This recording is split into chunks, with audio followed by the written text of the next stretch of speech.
Welcome back to another segment of Behind the Scenes of the Waltons. Today I'm going to speak about the next episode from season 4, The Breakdown, when Jason reaches a crisis point in his life. If you're enjoying these, please do hit like and subscribe. Early in the episode, a number of members of the family are woken up when there is noise in the upstairs hallway. This turns out to be Jason leaving very early for his job with Bobby Bigelow. He plays a morning show, the Sunrise Gospel Singers program. But what was interesting to me was yet another configuration of the upstairs bedrooms. As I've mentioned, the parents' room doubled as the girls' room. So whenever all 4 bedrooms had to be accounted for, it was a little trickier, and different directors chose different things to try and configure this. In this case, you see Mama open her door and look out, but you don't see exactly where that is relative to where the boys' room is. Now, as she moves towards Jason, she seems to be coming from the direction of the stairs, coming from downstairs, which is the direction that John Boy's room is. However, John Boy comes out of his room, and then Elizabeth comes out of the girls' room, and she seems to come from the direction of the girls' room. So in this case, they are implying that the parents' bedroom is sort of next to John Boy's bedroom, which is sort of where the door is to the attic. So just a different little configuration, because John then comes out of there too. So just interesting to me how different directors chose to sort of try and pretend like where this extra non-existent bedroom actually was. As Jason is playing on the radio with Bobby Bigelow and his band, the family listens to the radio at home. God's celestial shore, I'll fly away. I'll fly.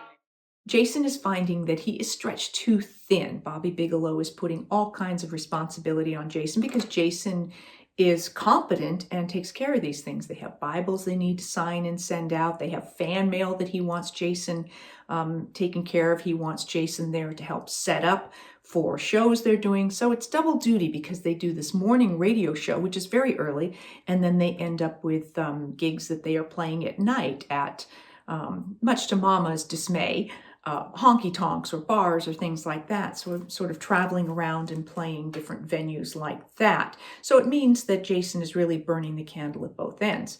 And where during the day he should be at the conservatory and he should be focusing on his various different assignments with his professor there, he's torn because he doesn't have time to do all that, plus all the things that Bobby wants, and Mama just wants him to come home and sleep and take care of himself. And everyone is saying Jason needs to make choices, but he doesn't know which way to go because he wants all of it. At one of the dances that Bobby Bigelow's band is playing at, we see square dancers. Now in this case, because it seems to be very well choreographed and nobody has dialogue, my best estimation would be that they brought in a group of actual square dancers, so somebody didn't have to, because nobody's calling this square dance.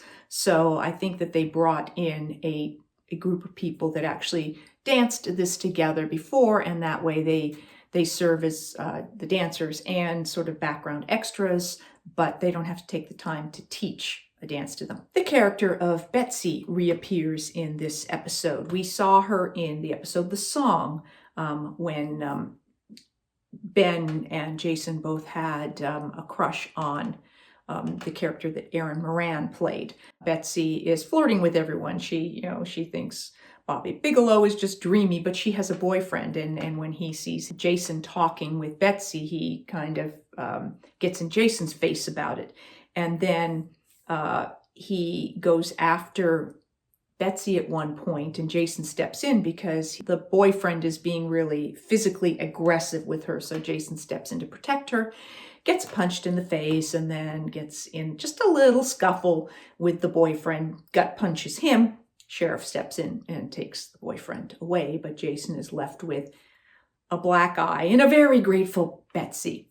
Then they give Betsy a ride home, and Jason walks her to the door, and then she finds out that her papa daddy, is not home, and so she plays it up and says, I'm scared to be home alone because what if the boyfriend, I can't remember the boyfriend's name, Ralph, there you go, Ralph, the boyfriend, Ralph, what if he comes back? And so she talks Jason into helping stay to protect her, but of course he has to sleep on the porch.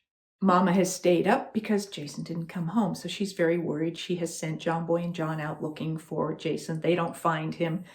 And then Bobby Bigelow comes to pick up Jason for the morning show and mentions that the last place he saw him was at Betsy's house. So now John and Grandpa are teasing Jason about having stayed at Betsy's. Jason's not in the mood for this. And he says, yeah, he slept on the swing. And do they have to tell Mama? And he basically tells Mama that he slept at a friend's. Jason is feeling a sense of competition with John Boy, that into his mind, John Boy has always been able to do it all and accomplish it all and get everything right. And Jason feels like he has always, by comparison, been falling short in everybody's eyes. So he's feeling very dissatisfied and disgruntled and angry with everybody. And when Mama's saying, no, he has to stay home, and Jason's like, no, I have to go. And Betsy shows up at the door, wants to meet the family. And Jason, finally, having hit that last straw, collapses in exhaustion.